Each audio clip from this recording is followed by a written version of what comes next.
إله إلا الله لا إله إلا الله لا إله. السلام علیکم ورحمۃ اللہ وبرکاتہ۔ امید ہے آپ احباب خیریت سے ہوں گے۔ سورۃ الکافرون کے بعد آج ہم مشق کریں گے سورۃ الکوثر کی۔ چلتے ہیں سبق کی طرف۔ اعوذ باللہ من الشیطان الرجیم۔ سورۃ الکوثر مکیہ۔ بسم اللہ الرحمن الرحیم۔ انا اعطیناک الکوثر۔ نون پر مد ہے، اس وجہ سے اس نون کی مد کو مکمل کریں گے۔ نون مشدد ہونے کی وجہ سے اس پر غنہ بھی ہے۔ عموماً یا اکثر سننے میں آتا ہے کہ پڑھنے والے اس مد کو چھوڑ دیتے ہیں اور اس الف کو بھی نہیں پڑھتے۔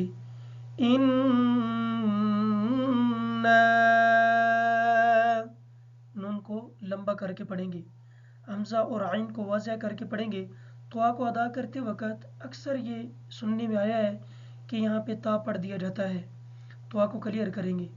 اعطینا طوینا، نون پہ کھڑی زبر ہونے کی وجہ سے اس کو نون کو تھوڑا سا لمبا کر کے پڑھیں گے، اور سا کو ادا کرتے وقت اس بات کا خیال رکھیں گے کہ سین کی آواز ادا نہ ہو۔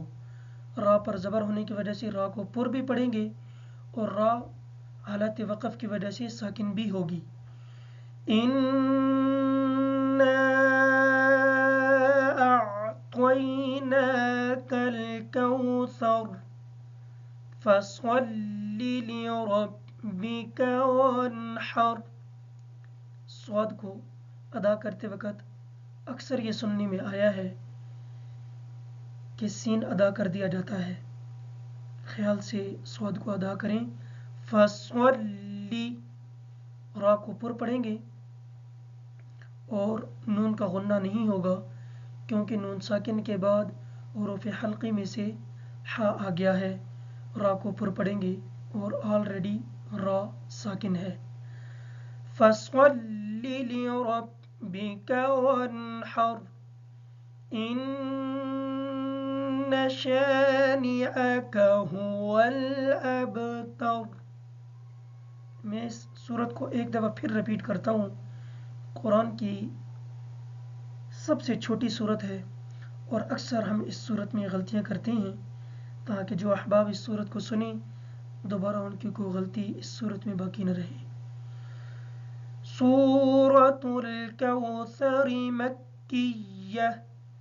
بسم اللہ الرحمن الرحیم۔ انا اعطیناک الکوثر فصل لربک وانحر ان شانئک هو الابتر۔